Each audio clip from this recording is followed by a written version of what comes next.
You'll be surprised at what we actually say about the meeting. So we say, good evening, everybody. Welcome to Social Minds Meet Online. So that was the first surprise of the evening.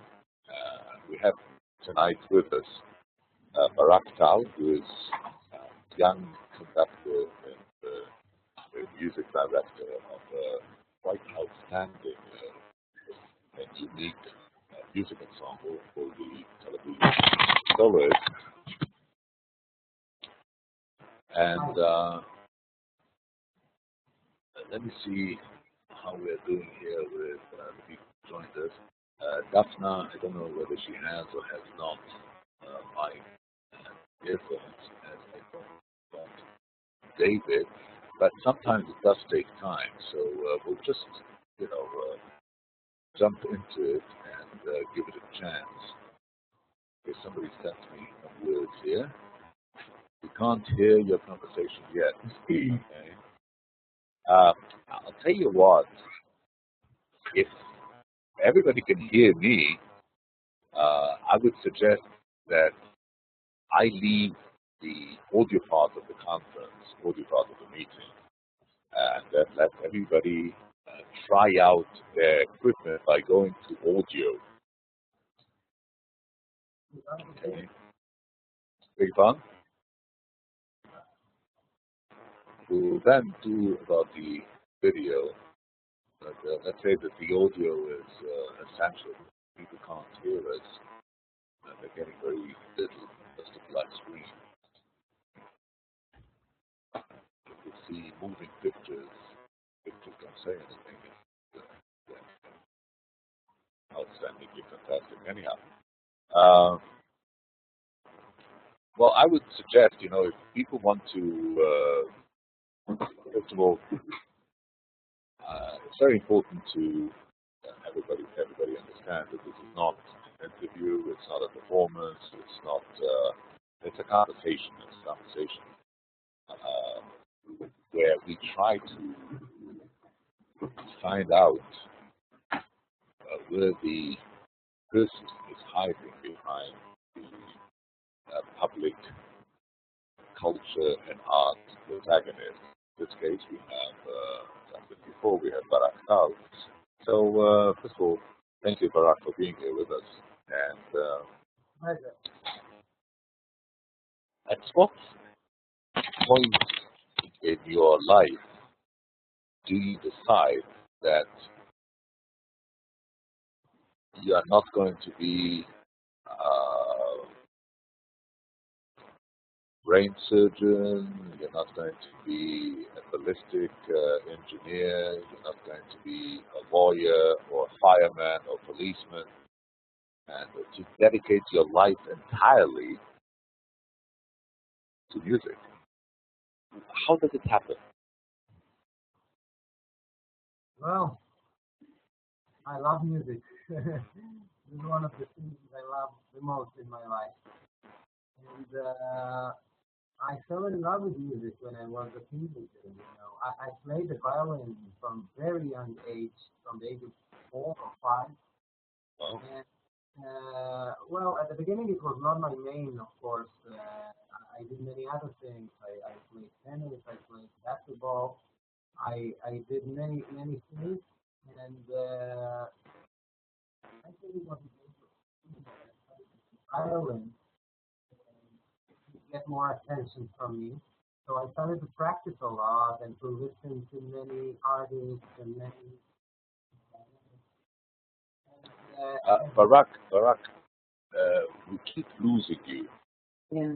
Your voice comes and goes. I don't know why. Really? Maybe it's because of the microphone. Makes sense. If I'm closer to the microphone, is it any better? Yeah. Yeah, it's much better. But the thing is that it kind of, it came in waves. It was stronger and weaker. So, well, let's try. I will try. If still, maybe it's possible that it's the ventilator that waves the wind behind me, so maybe the voice is up and down because of this. Is it possible? It's not physically feasible, but it's a good idea. As you know, Um, the voice waves do not wave because of any kind of rotation. No. Now it was okay. I mean, now we. okay, okay. So, uh, I was a violinist in the Haifa Youth Symphony Orchestra as a kid, as a teenager. This was a place which was, uh, you know, was in a way the place which convinced me to become a musician because I had a lot of fun there. I had a lot of friends there.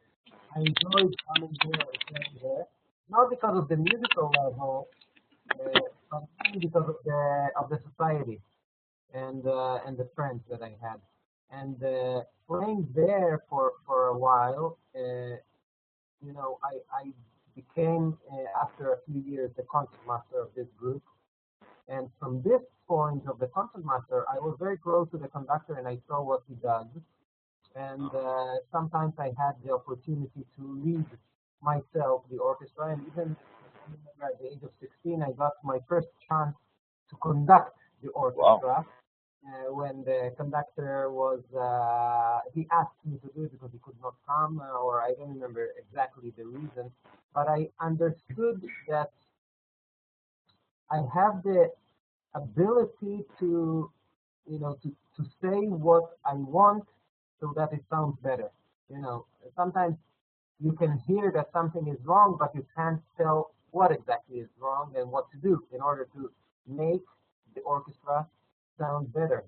And this is a thing that I remember always when I was listening. I was able to tell what disturbs me, not just that it's out of tune or what, who plays wrong, what is wrong there. And having the first experience at the age of 16, I was already very enthusiastic about it. And I think that after finishing the army, I immediately started to study at the Jerusalem Academy in the conducting department, orchestral conducting.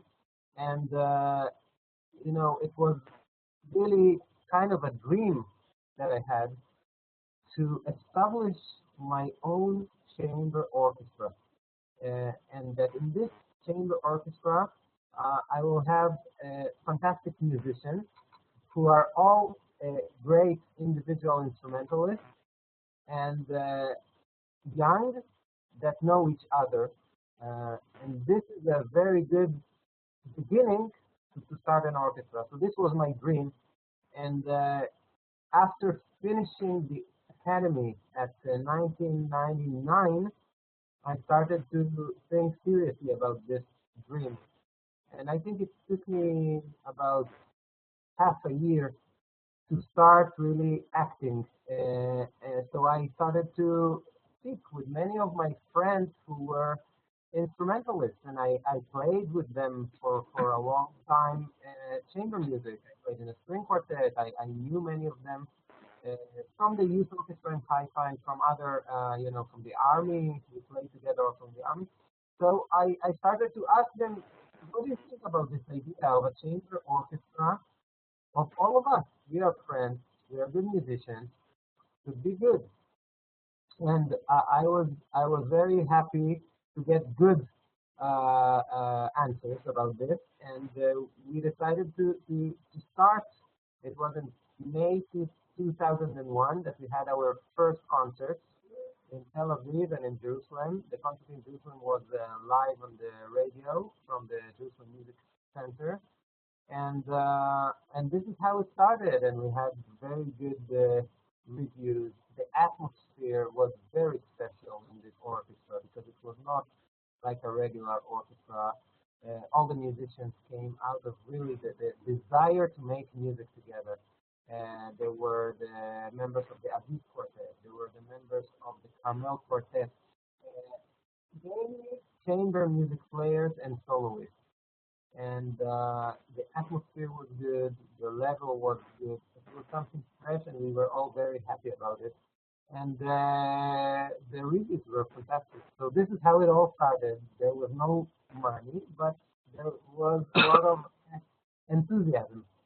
So this is how it all started, and since then, we are already existing for 10 years, and it's quite a lot. We've performed with some of the most famous international soloists that I'm going to speak about some of them tonight. For example, violinist Maxim Vengerov, countertenor Andreas Scholl, viola player Tabea Zimmerman, and many others. And we've played in the Carnegie Hall in 2003 and in the Vienna Concerthaus 2007. We have a subscription concert in Haifa and Tel Aviv, and it's going good. The only thing is that we are not that young anymore. 10 years passed, and we are getting all of us are getting older, but still we're still young. We're in the 20s and 30s of our life. All the musicians in the orchestra. After the first hour that you're going to end this world, chances are at least 1 million people who are younger than you are only 1 hour young or old, anyway you want to look at it. So it's very, it's a hardly coordinable situation to remain young. It doesn't work like that anymore. Yeah. Did you choose a definite musical direction, like I don't know, concentrate on a special style, or how do you build up a program for such an eclectic group of soloists? Well, first of all, the size of the orchestra is limits me in the program because the orchestra is chamber orchestra. We have strings and just a few woodwinds. We have 2 oboes, 2 horns, sometimes a flute, and 2 bassoons. So we can play repertoire of the classical period mainly. We love playing Haydn symphonies, and we can play a lot of contemporary music of the 20th century. We keep playing Israeli music, Israeli pieces, and we can't play too much of the romantic repertoire. We can't play a Brahms symphony, we can't play a Mahler symphony. So this, the style and the repertoire is also influenced by the size and the quality of the orchestra. Sure. Let me push you a little bit into talking about one of the intermezzi that I asked you to send me. The first one I'm going to ask you to talk about is Carlos Kleiber, as he became known late in life. Tell us a little bit about Kleiber and the significance of Kleiber for you as a musician, as a human being. Yeah. Well, when you study conducting, one of the ways to study conducting, since it's not very easy to study conducting, think about it. When you study the violin, you have your violin and you practice it. When you study conducting, you don't have your orchestra to practice with. So actually conducting lessons are very theoretical because you conduct in class, usually you conduct 2 pianos. So you conduct and they play from what they see of your hands, and then when you practice at home alone without anything. So it's very difficult to really study and to feel the orchestra like the violinist feels his violin. So one of the ways to study is by watching conductors. And I've been watching many conductors. Actually, one of the ways of studying was for me to go and watch concerts and rehearsals of conductors. I didn't have I couldn't make it see Carlos Kleiber when he was alive because I was too young. So I his concerts, but I watched many of his DVDs and videos with the orchestra. And what I really like about him is that his conducting is not just time beating, giving one, two, three, four. He really draws the music with his hands. He's like a dancer and a drawer, and his hand gesture is so beautiful, and he's really inspiring the orchestra because the whole score, the musical score, is in his body when conducting, and you could see that something is shining when he is conducting. The whole orchestra becomes, I don't know, with a lot of light and happiness. And this really inspired me. I enjoyed so much watching him, and the results are really extremely fantastic. You, I think that as a musician, you really need to have inspiration. And watching Carlos Kleiber really gives me this inspiration because of how he makes music. And it's not only that he knows the score very well, but he feels the meaning of every phrase, and and he expresses so much with his body language and hand gestures, and it makes really the whole orchestra to sing and play really enthusiastically. That's what I like about him. Uh, Carlos Kleiber, first of all, played a dirty trick on all of us. Used to the geniuses like Barak Tal and others, just to be 90 and 95 years old. And,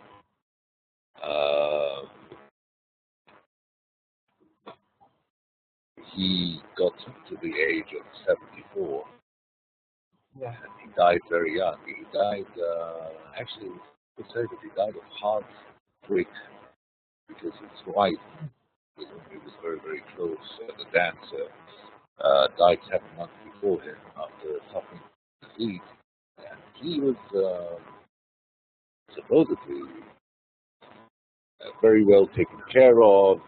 Well, as you can see in pictures, I mean, he looks full of life. All that. 3 years ago, they made a movie about him. After his death, he died in 2004. They made a movie about him in Rai 3, Italian third channel. Fantastic movie. It's called Il sorriso della musica, the smile of music. And basically, it's Veronica, his sister, talking about him.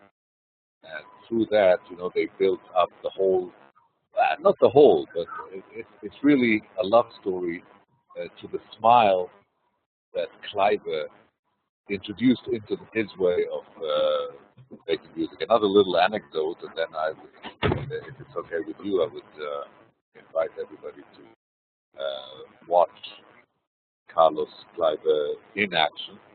An anecdote: his father was a conductor, Eric Kleiber, very, very famous opera conductor, and they had quite a crazy life.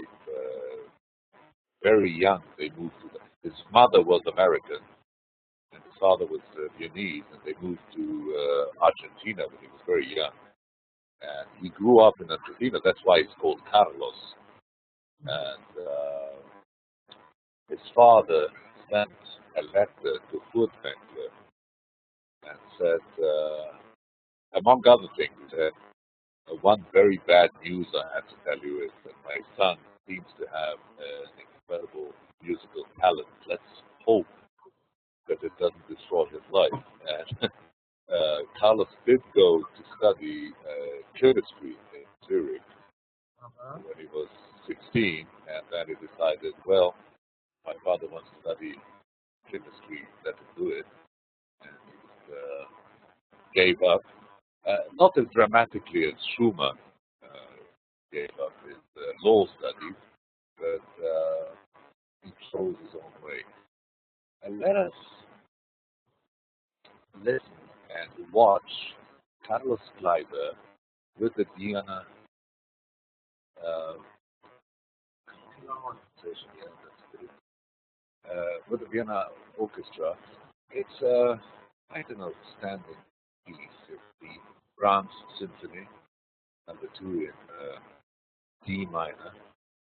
And what I would like everybody to do, please, I'll do the same. Please mute your mics so that we can hear the music the best we can. Here we are, Carlos Kleiber, conducting in a very beautiful surrounding, as you will see. The piece, the first movement is almost 15 minutes long, and I'm more than happy to listen to all of it, and I will let you decide, Barak, how much we're going to listen. Yeah, yeah. I would like that you watch his body language and how he's so elastic with every movement, with the fingers, with the wrist, with the shoulder, with everything, and the face, everything, and how it influences what we hear in the result. Abado, who said that Carlos Kleiber was the most influential conductor of the 20th century. He didn't say the best, but he said he was the most influential. He said about him something very beautiful. He said he paints music, doesn't conduct music. He paints music. It's very beautiful. Okay, I'm going to mute my microphone, and I invite you to do the same and sit back and enjoy.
Okay, we are back in the recapitulation, so I think we can stop here.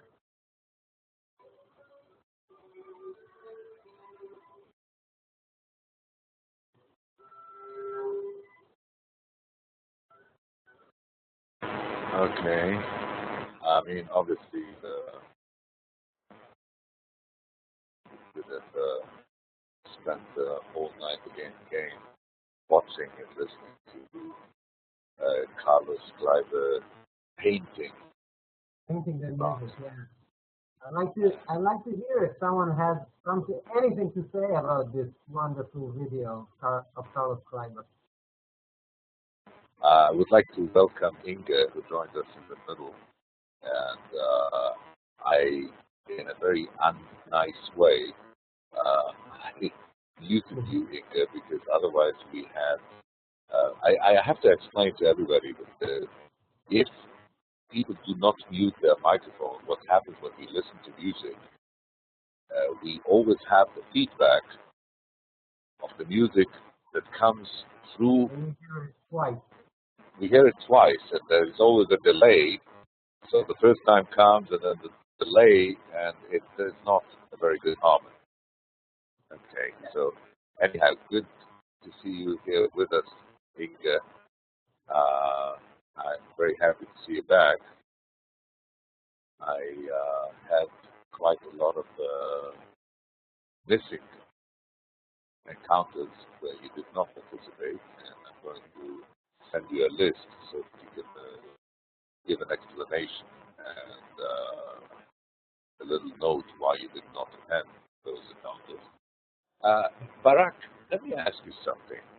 Yeah. How come that in order to relate to literature, we have to have a translator? Because otherwise, we would have known nothing about Rabindranath Tagore or Pasternak or or Agnon or Ballinger or whatever. Poetry, the same. Painting, a little bit more, but painting are not really delivering something that goes beyond an immediate impact and breaks all the dams and a lot of water comes flooding down. What is it in music that does not need any kind of interpretation, that is immediately touching our heart? And it doesn't matter whether we are Japanese or American or Israeli or from Chile or whatever. The music either grabs us and talks to us. What is it? Why? A good question. You know, the music is written out of emotion, and you could hear in this wonderful music by Brahms how much it is not only the notes, it is the expression, it is the emotion that sometimes just one beautiful chord which leads to another beautiful chord, and then the entrance of the oboe, and then the horn, and the variety of instruments together with this harmony and the beautiful melody, like this melody that better that I don't sing it, but just the melody which starts. You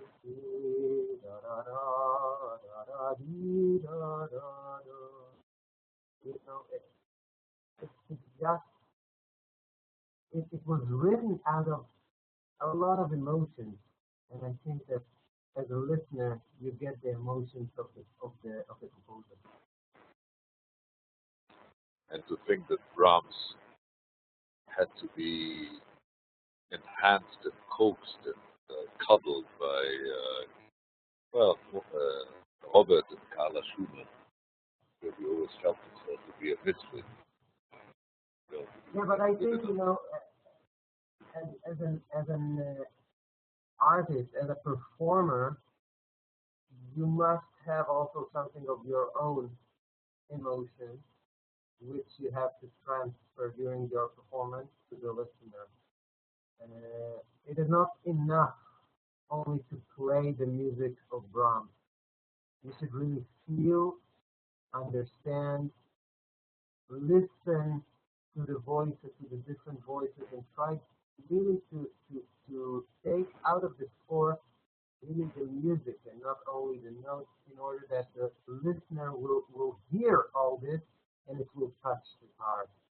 So the great work of the conductor and the performers also influence a lot on this, what we call this touching of the heart. It's it's very interesting what you're saying because first of all, I think that there are obviously many levels of being able to enjoy music, and only one level where you can say I do not enjoy music, and the one level is when the music doesn't talk to you for whatever reason, of the song or it's played badly or whatever. It all happens. But when you enjoy music, you enjoy it on many levels. I mean, there's the immediate impact that music has onto you, which can be, the harmony or the melody or whatever. But uh, as a listener, as the audience, I think it's very rare that we understand that there is a narrative thread that leads through music. Um, I remember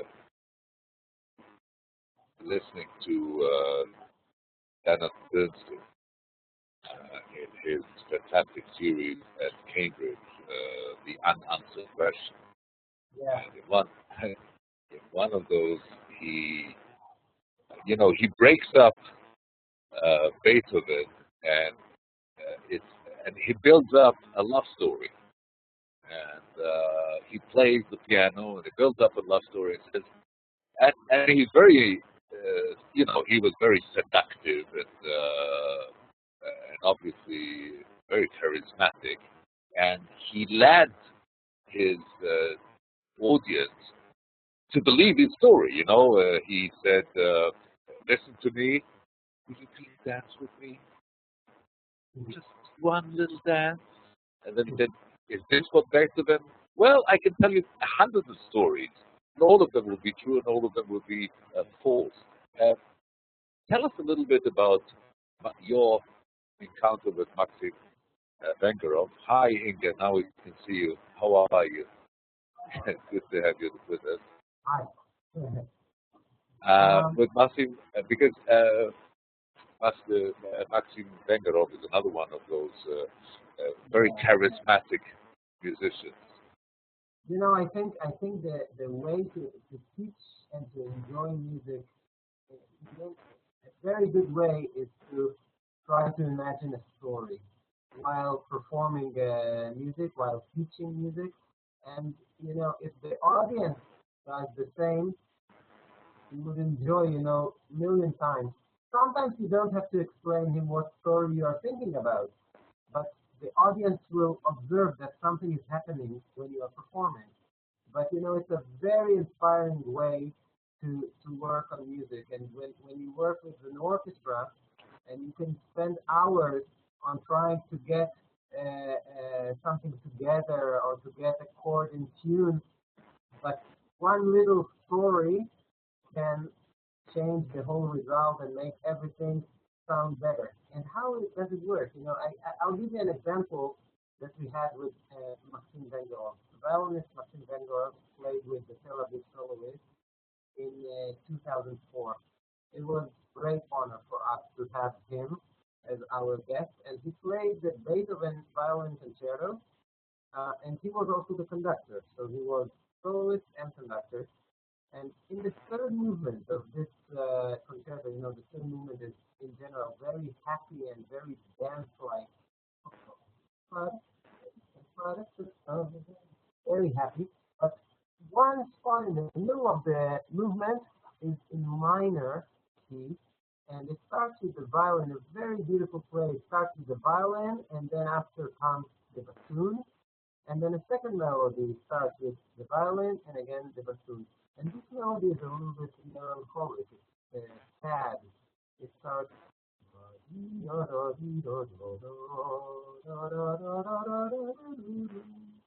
When we got to this part in the rehearsal, actually stopped the orchestra and started not about how he should play, louder or softer, or with more bow or with less bow. He started to tell a story, and the story was that Russian people, he's Russian, they like to drink, and they drink a lot of alcohol. Uh, Usually, when you meet someone in the street, someone that you know, and you ask him, "How are you?" he will say, "Okay." Even if something is wrong, he will say everything is okay. But when you drink and someone asks you, "How are you?" you might say really how you are. And so this place, he told us the story like two people who are meeting after they drank a little bit. So the first one asks the other, "How are you?" So he says, "Not so good. I have no work. I have no love. Life is not so good. It is violent." So then the bassoon, it says, answers, you know, "My life is not so good either. I have no house. I have no family. I have no money." Not so good. And then comes the second melody, which starts a little bit more optimistically. So he says, but maybe there's a little hope. And then comes back the first melody, but you know, I'm not well. I don't believe that. And then the other one says the same. And after telling this, the whole orchestra and the audience, there was audience in that rehearsal, where that they were listening to the whole story. There was silence, and after telling this story, you know, the result was totally different because everyone was thinking about the same story while playing. And this is the way of Maxim Benderov to make the music, how to say this, to feel really, to understand and feel the music through a story. And it's amazing how it can influence the result. And one of the famous movies which I would like that everyone watch now is how he teaches in masterclass. And he doesn't teach really put this finger here or this finger here or do like this with the ball. Or he tells story while playing, and it influences the whole result of the student and of himself, I think. Okay, let us listen to Matthew Bekirov having incredible fun. I think Yeah, it looks like yeah, he's having a fantastic fun. I would like again everybody to please mute your microphones. And this is, if it's okay with you, Barak, I would like to really watch and listen to this piece in its entirety. It's only 5 minutes, and yeah, it's it's such good fun. yeah, sure. Okay, Okay. so I'm going to stop this, mute myself, sit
What a show, man. Such a fantastic performance. But the performance is another way of telling music. Hanum Kurt, who was one of the reinventors of Baroque way of playing music, never used to talk to his orchestra or singers about playing or singing music. He always said, tell me this part. Whether it was to the violinist or to the harpsichord player or to the singer, it was always, tell me. You know, just so incredible. Uh, okay, I hope that everybody enjoyed the speech as much as Wow. Maxime. I watched this movie so many times, and it's always a lot of fun to watch, and it reminds me really our wonderful time that we had when he had him as our guest in Pelvis. So it's, the rehearsals were all of them like this. And always I asked him, do you invent this story? Do you improvise this story at the spot? And he said, yes. He never planned it. Well, the thing is that he's obviously having so much fun. I remember times, I don't know, like the year 2000 or before. I can't remember exactly, but I was living in London at the time, and he performed at the Proms, and they had him a whole week on Radio 3 in London in the morning, and he was trying to. He was always funny. He was trying to play Bach Sarasate way, Bach in Yasha Heifetz way, Sarasate discussing with Paganini what is the right way to play Bach, and stuff like that. And he would, you could hear that the guy was really enjoying himself, very much in the sense that Leonard Bernstein. Yeah, quite a lot. And I have the feeling that the more I do this, I'm more convinced about it that, uh, classical music is kind of a square frame. We all the time we study exactly how to do, what to do, and Maxim Bengerov is actually trying to get out of this frame in order to play it when you come back to the frame, that it will sound differently. And I really believe in this too. If you play a piece by Mozart and you try just for fun to play it like jazz, and then you go back to Mozart, it will sound totally different. One thing that really kind of convinced me what we just watched is that the girl, the student, Yeah. was having so much fun, and was saying because on one hand you have masterclass with Maxim Bengarov, and not only the giving you all the instructions and all the stories and everything else, but he becomes a star, because that's Maxim Bengarov.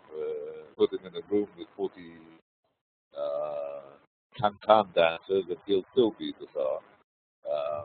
But she, and that's another greatness, I guess, of Maxim Bengarov, she took the best part of it. She was sick and tired a little bit of the piece, which is very easy with Paganini. Sometimes, yeah. But she said through Maxime, the piece was reinvented.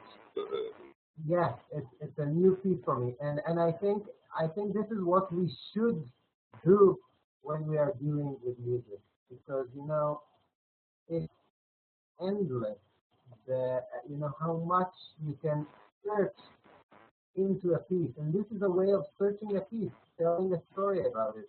And when you come back to a piece that you should always try to invent something new. Otherwise, it's not music making anymore. It's like a computer typing, just telling play, and you repeat what you studied before.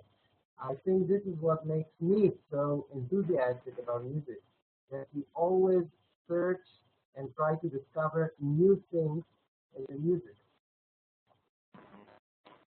I would like to take you now to another icon of conducting. Started in the last century, took us into this century, and I'm talking obviously about what you sent me here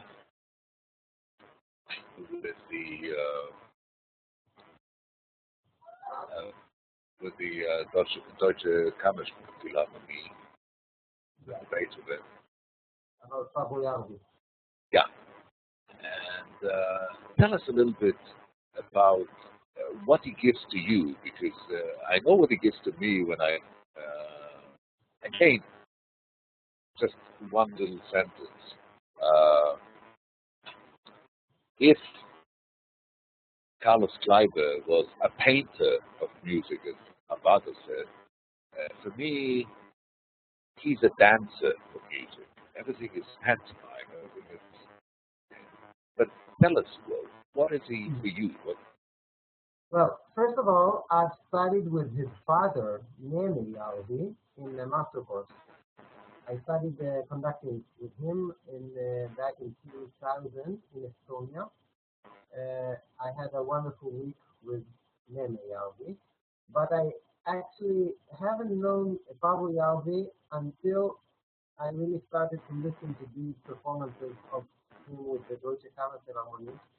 And, to me, it's really, as I said before, he's discovering, again, for me, the symphonies of Beethoven, which I've known for many years.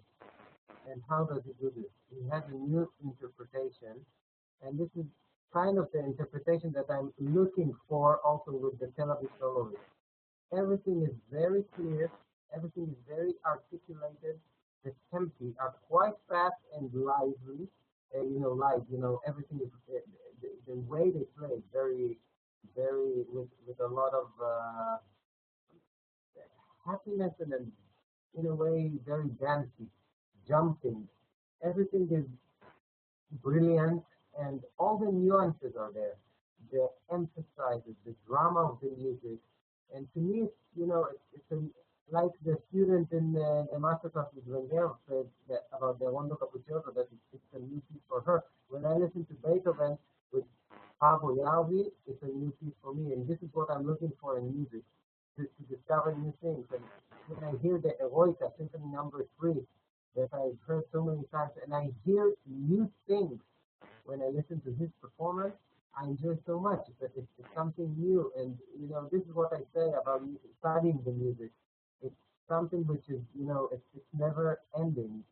And you can always discover new things.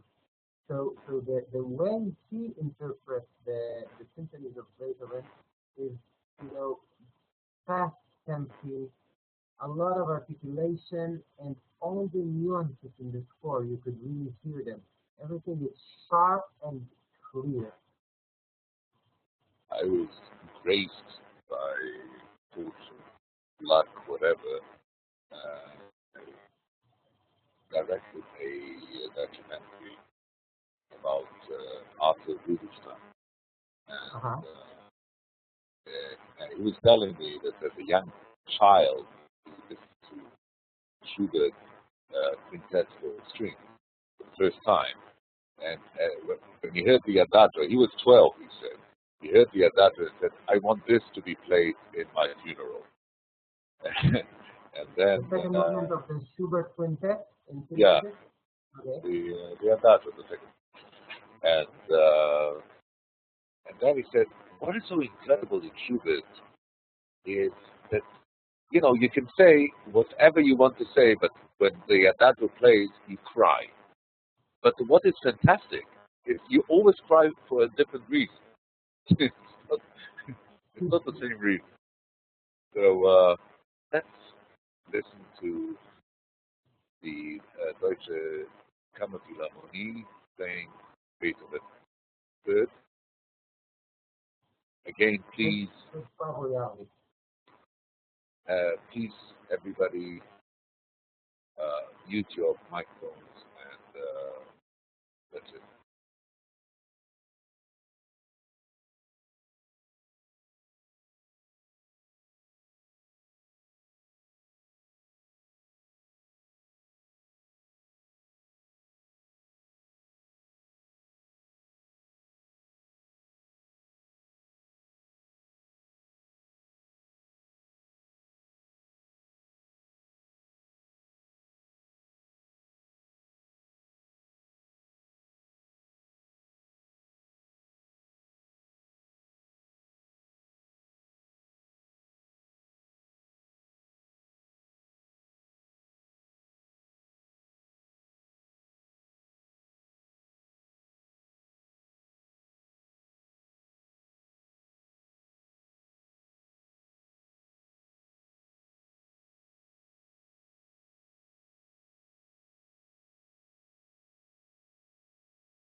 and so on. I think we can we can stop here. Okay. Yeah. Wow. Not bad, huh? It is. I think this performance really gives us as audience the feeling that the audience in Beethoven's time had when they heard this symphony for the first time. It was a shock. Suddenly an orchestra shooting chords like pum pum pum pum. It was a shock in 1806. You know, by then they only knew Mozart, Haydn, Bach, and suddenly this kind of symphony, which was modern music for them. The way Pablo Yarabi performs this, he tries to give the same feeling of this drama, of this something which is so dramatic and fast and shocking. I love this. Mhm.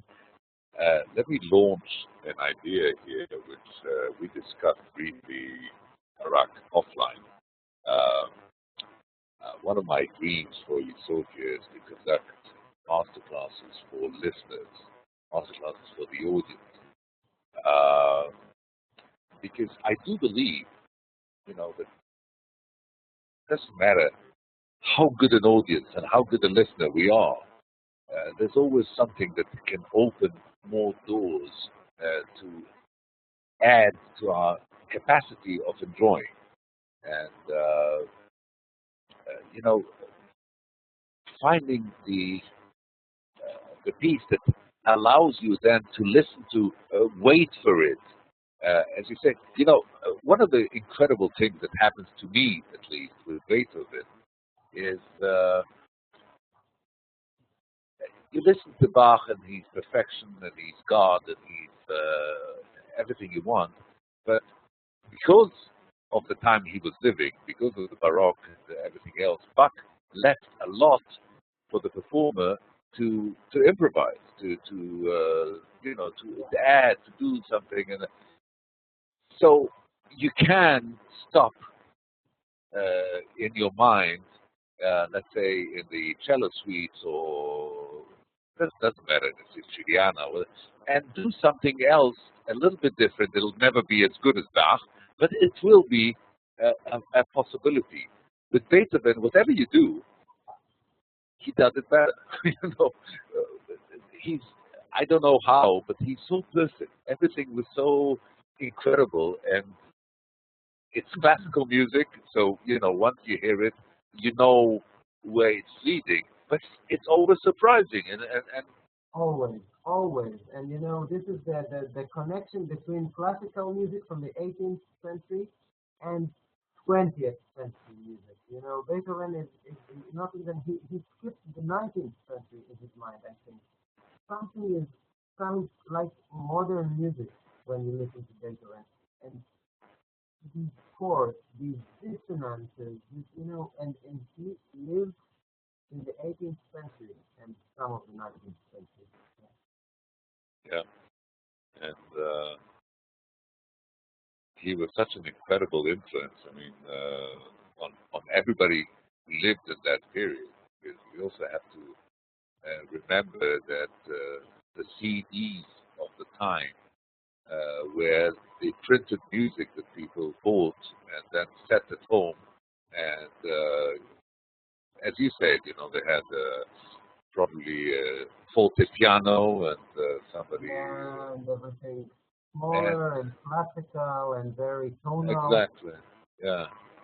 And it was never. I mean, how many times did you go to a concert? It wasn't as if you could buy something or take it down from YouTube. So the shock that people had, even in the beginning, they couldn't understand it. I mean, I'm not talking about the fifth or the piano, the piano concertos are so incredibly surprising. When he brings the piano in, nobody brought the piano in as early as he did. I would like to. I'm sorry about being such a bad sport, But I would like Mm. to uh, get out of the mood of gaiety that we are here. The first time you and I met, although it was not directly because you were on stage and I was in the audience, was when Andreas Scholl was here Yeah. as a guest of yours. So, if you don't mind, tell us a little bit about the last visit of Andreas in Israel. Well, Andreas Scholl is also one of my favorite artists. He's a wonderful countertenor singer. I think his voice can really touch. You asked before, what is it in the music that touches? You know, sometimes it is not only the music, it is just the pure, beautiful voice of a human being. And he's a countertenor singer. Just if there is someone who doesn't know what countertenor is, it is, the men who have the voice, this high voice like women. Actually, everyone has this high voice. Everyone can speak like this, yeah. But he has this voice as his singing voice, and he has a wonderful voice which can really touch. And we had a concert with him 4 years ago, and this time he came to be our soloist with the music by Purcell, Handel, and Vivaldi. And one of the really most fantastic arias that he was singing was Purcell, the aria from Dido and the Aeneas, the Lament of Dido, which is a very sad aria, and he sings it with so much emotion, and it's really touching. We had two concerts. The first concert was in Haifa, and it was really wonderful. And the second concert, the one that you came, was in Tel Aviv in the 22nd of May. And for us, it was a very sad and tragic evening because one of our musicians of our orchestra passed away in this day. 28-year-old violinist that we all loved, and we just heard about it 15 minutes before we were supposed to start the balance rehearsal before the concert. This guy was with us the evening before in Haifa, and we were all shocked when we heard this. I, as the conductor and the music director of the orchestra, had to gather all the musicians and tell them about this horrible news. And it was a shocking news for all of us. On the other hand, this concert with Andreas Scholl was sold out, and in an hour, the whole audience was supposed to come. We were still dealing with this horrible news, but we had at the same time to decide what we are going to do. Uh, Andreas Scholl was so kind. He understood the situation. At the beginning, we did not want to play at all. We wanted to cancel the concert. Actually, it was a very celebrated and important evening for us because it was the last concert of our season, and we were supposed to have kind of a celebration at the end of this evening. Um, at the beginning, we decided not to play, and then we spoke with Andreas. He was ready to sing instead and to sing a whole recital. We decided at the end to play only one aria with Andreas Scholl, and this was this Lamento of Dido. And the whole concert after was actually a recital of Andreas Scholl.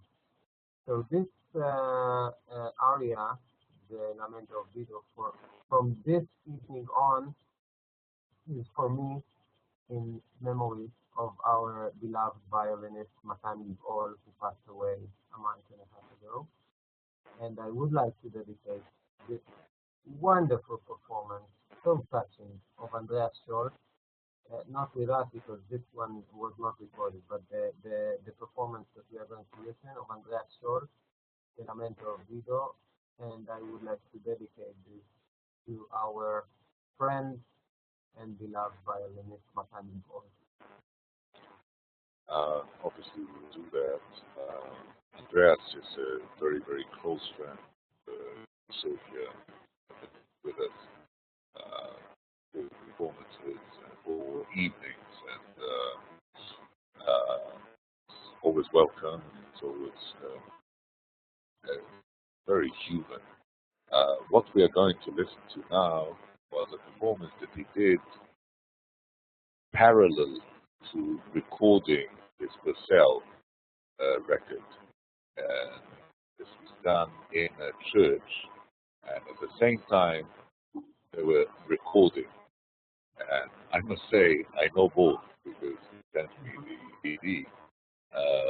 What we are going to listen to now is actually much better. It's first of all, it's live, which is not always better, as you know. But in this case, But it is more real. it's more real. But well, I have personal blockades with Academia Bizantina, who are fantastic musicians. But sometimes when they are recording uh, live, they do a little trick that I don't really buy very much. But this one is such a well, it's a lamento, and Yeah. but oh, okay, well, it's what Schubert did to Arthur Rubinstein, and I think to probably most of us. Let's dedicate this piece to Matan Gilboa, 28-year-old violinist, with a lot of horizons open to him. All of a sudden, the dam closed, a life, a career, a lot of music passed away. Again, please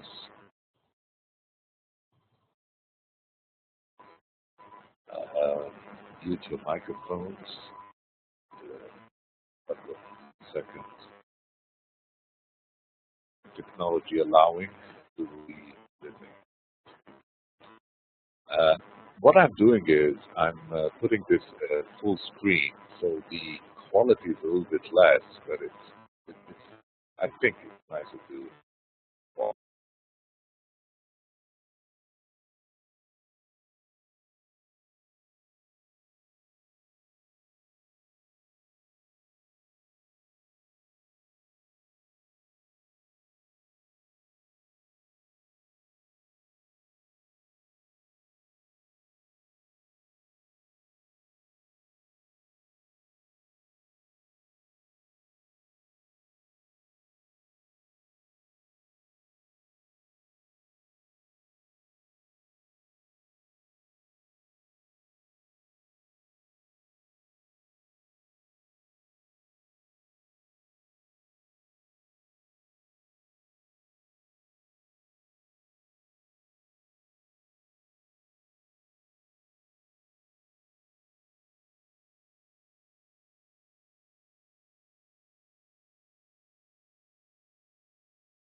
Remember me.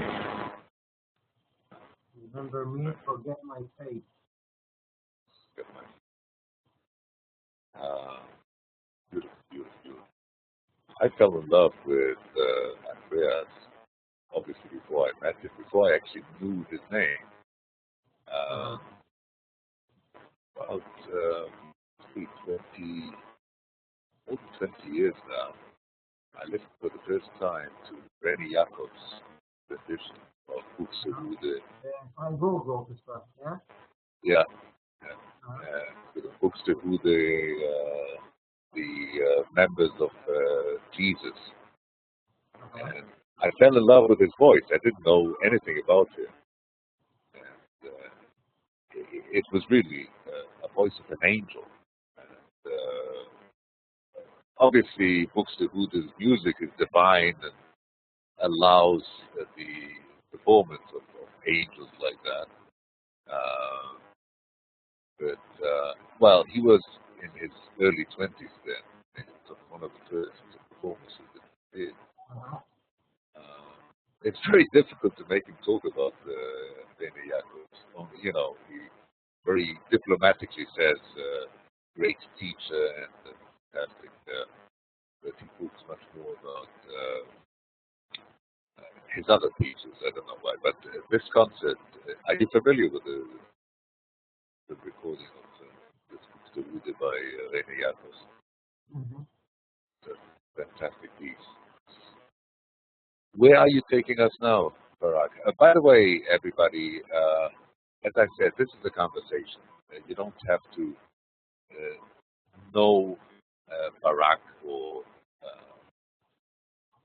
know what Barak is doing to participate, ask questions.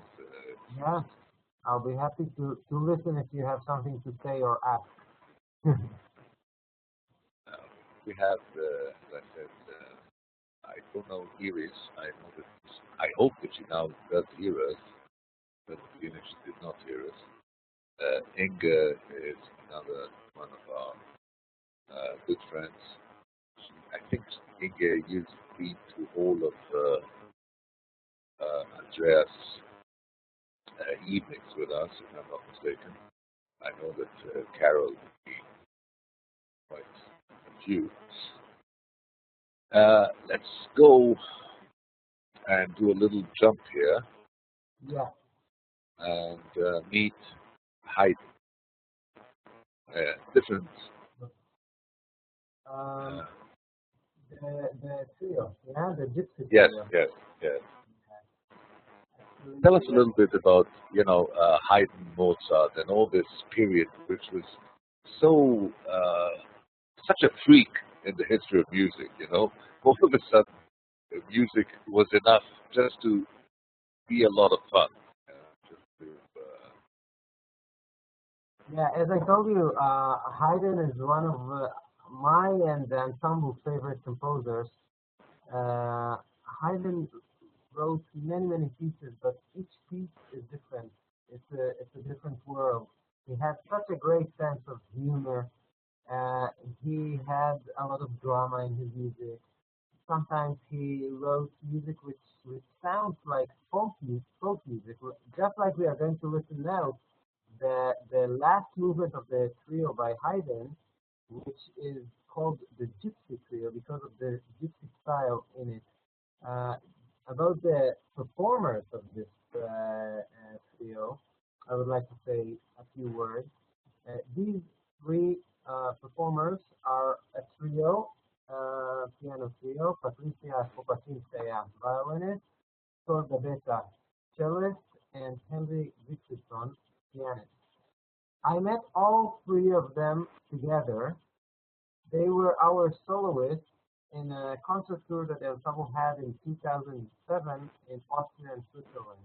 And they played the triple concerto by Beethoven. wow. And in this occasion, I got to know all three of them. And actually, in one of the concerts, they played as an encore this movement of the Haydn Trio. So actually, I can say that Patricia Kopatinskaya and you will see this now in the trio. She is a very unique artist. She's that kind of artist who is always looking for new and searching deep into the music to find how to play it. And she really feels music very well, and you could see her energy from this performance. So maybe we'll listen to this gypsy movement of the last movement of the Island Trio in G major. One of the fantastic sensations that I get listening to Haydn, it's almost whatever, whatever's on the plate from Haydn, is there's always a moment that he says, don't take me too seriously. I'm here to have fun. And Patricia is doing such a fantastic job with all of a sudden sounding her violin as if it's a saw. You know, those circus artists that can play on a saw, basol. And she gives something that sounds like, something like a saw all of a sudden, but it's music because You it's know, just 30 years ago, the quality of sound was the main issue when playing music. You had to have a wonderful, beautiful sound in every note. But you know, this has changed because I think, and I feel the same, that sound is not the main idea. Uh, the music is the main idea, and music is not always beautiful. It could be dramatic, it could be funny, it could be sad, it could be angry, it could be surprising. If you play always the beautiful sounds, then you miss the character of what the composer meant. Sometimes it is one possibility to play beautiful sound in some places, but just the same, you could play not beautiful sound if the music is not beautiful. If it is, I mean, not beautiful in the sense of, the quality. It is dramatic, it is angry, it is, then you shouldn't have the beautiful sound like because the music is not like this. So she tries really to point out the character of the music.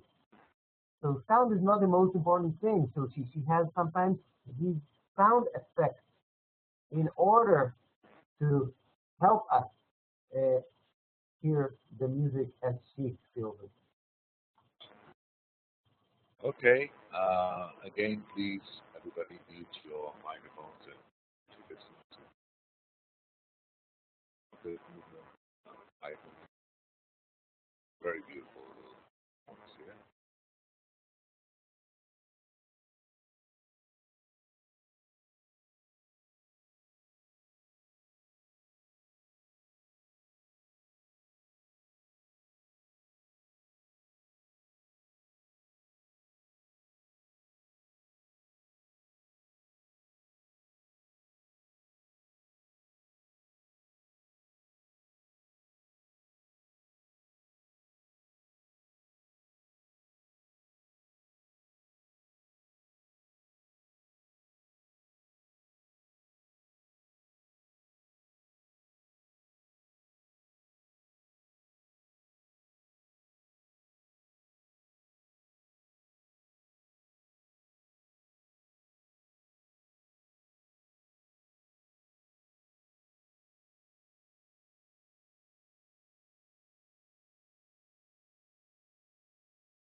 Bravo.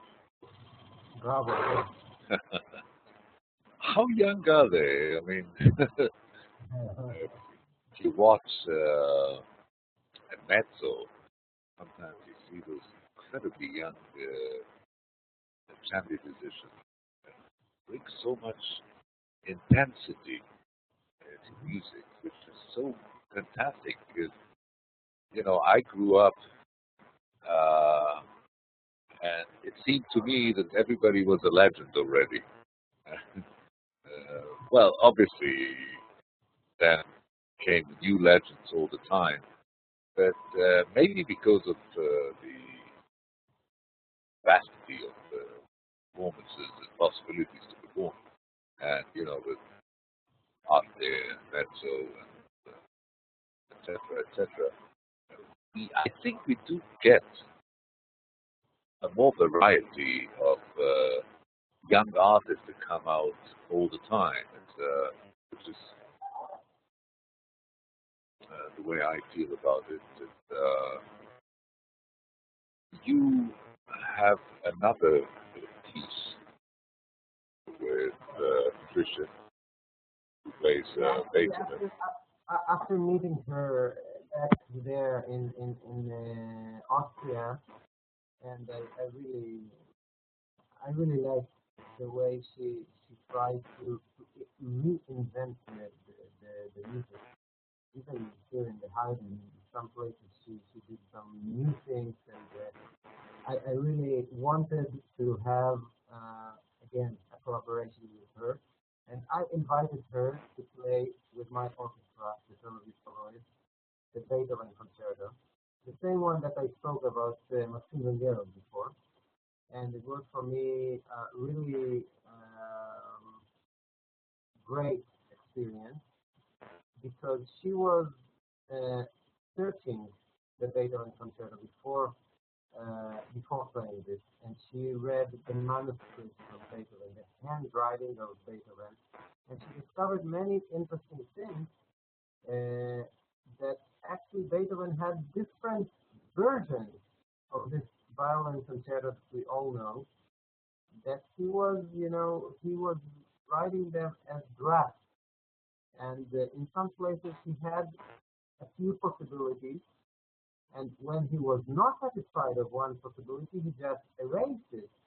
But there were some places that they were written one on top of the other, and none of them was deleted. But only one version survived till today. And she decided to try out different versions, just that we know the other possibilities.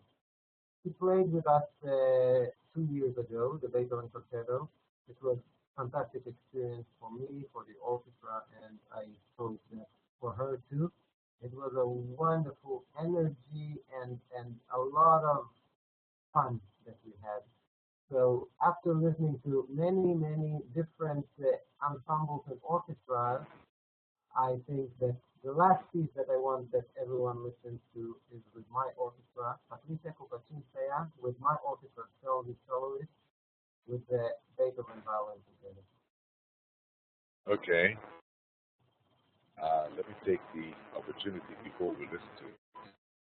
Thank you, Barak, very much. And I'd like to launch the idea of conducting what I said, master classes for listeners. And I would love you to take on some of those. We'll talk about how. We will, we will make it. We will find our way. Okay. The piece that we're going to listen to now is just music, just the audio. We don't have video of it. And I was very moved, Barak. It's a very fine experience for me because well, in Sofia, it was the first time that we spoke to somebody who inspired musicians more than a performer. We obviously we have Fabio Biondi with us, who is the conductor and the player. But in my book, Fabio conducts through the violin, and he does, he does do conducting only, but then he's not the music director. But you, it's so much, well, that's what I got from the meeting tonight. It's so much that music inspires you to tell stories to soloists, tell stories to your ensemble. Mhm. Uh, it's great. Uh, this is what I think music is all about, and this is what makes me really deep in love with music. That you know, it's a never-ending profession. It's not just that you did it and you know it and that's it, and now you go to another piece, and when you come back, it's like computer that you. So it's always, yeah, it's always feeling and always sharing the knowledge. And every time I meet another soloist, I learn from him, and maybe I inspire him. And every performance, even of pieces that we've done many times, when we do this together for the first time, it's another performance, it's another interpretation because it's a mixture of one interpretation with another one. And this is what really I love about How beautiful it is to be able to live off love. music. And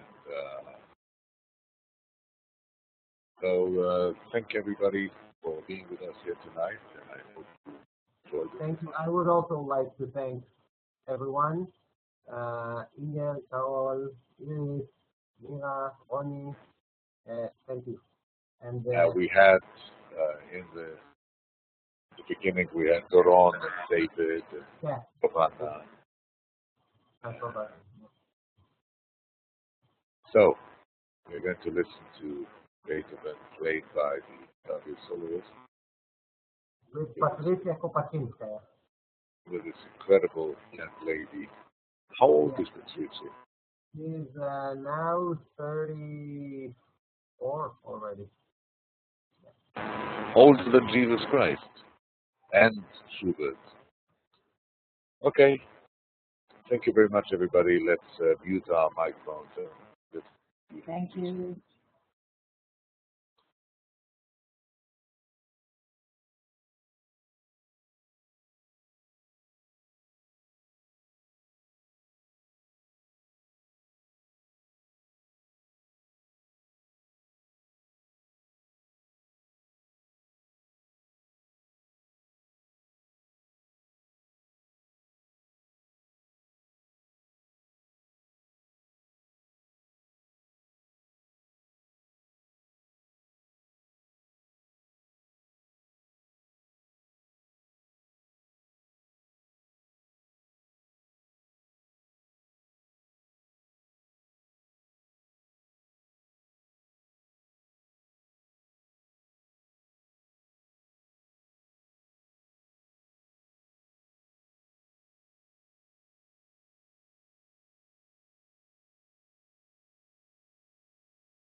Okay.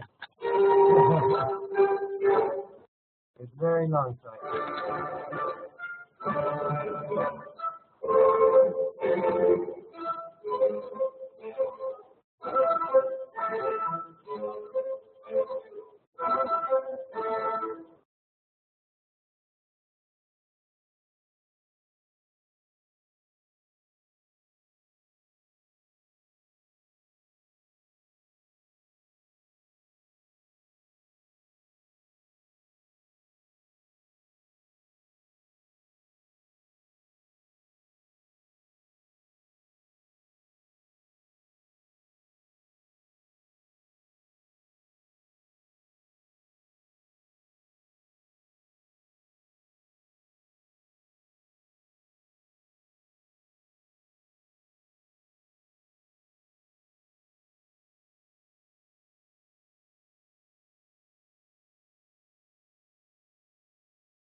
okay then. Would that be enough for us for tonight? It's not enough, but it will have to do. Very beautiful performance.